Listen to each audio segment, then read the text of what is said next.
Simlay Melatiga don kibaru keneka biara bay December kalo klisheki anga fulibe au bala jere kabini au sigarola bi kibara mu mamlo da kloka odo odega fo chama se fanga mo ko ni mi anga balo do ko ni ku ulaboli ka tu fere e jamana wareka ko o kon dabla kibara mu sela mo ko nyala ulu na ya ida ka fo ko tenado December kalo kle woro kono na la ministry som sigilembe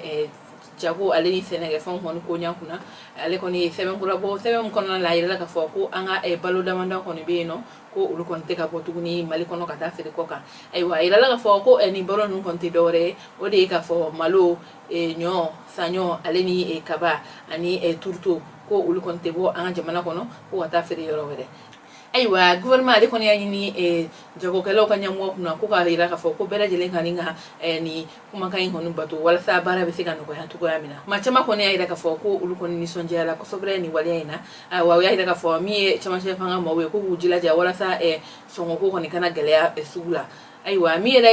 fere kala we ulu ya ira ka fo ko ani honi ko nyumai ko ga ko ulu kono siranelo ko sabla akana ke kololo ulu kono ga jago kono ma ko mi ira fana kono ulu kono ga ko gouvernement e wali am ke ko ni duguto mo fana e wali kono ke kada uba fe defendo ka ko amna ke gele ulo sabla wi ira ka fo fana ko malien koni chamanga balo kono be boko kane ko ni uni wali en ke la ko otuna gele kololo la se ulu kono ga fere u kono ma nga ali bi u kono yani ni gouvernement ma ko ujo rola wala sa ni bara me fika ka tuga aywa o te wenega we kibara wala mamluka dokluka o lega fo bafla be malala ayda ka fo ko funekeni keme saba koni bonyogo koni degera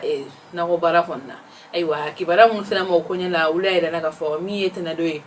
December kalo kle woro kono la bafla be mala konna aywa ayda la ka fo ko mayna ko minna ko dugu saba kon tara ko kulu dege mi na ko kono baro konna wala sa ubisika baraka uyere dunana ta ko mamu degera ni bare ngona kulu bita ma ke mesaba aleni ko kono bonyo kola o ma ke mesaba ni bola yela la ko upela jele ko ni funa ke ni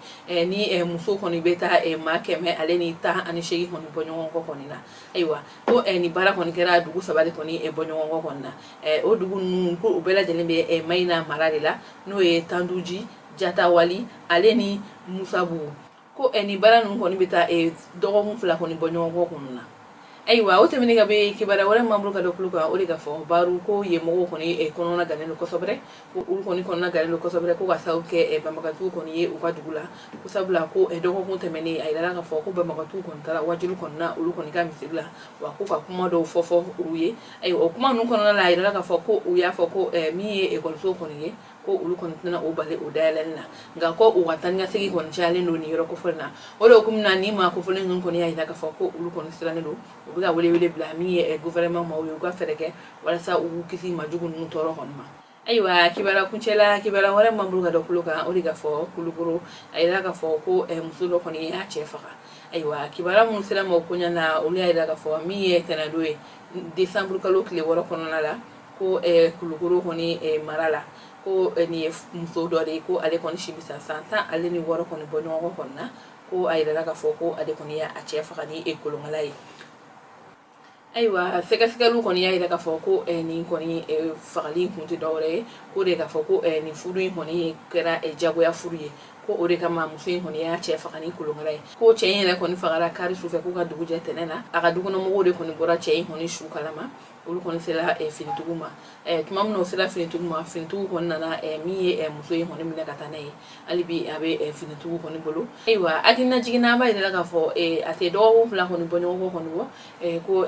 muso do fana kon ya ida fa ka sabu ke furu jago ya furu kon yi aywa ame do wudi ke alaka ni ko no ya ka bo anga jamana kono aywa ambali ma woni ne kunyi anga bi donki bawru yi ka dawkluka awni ci akoklu majola o kambe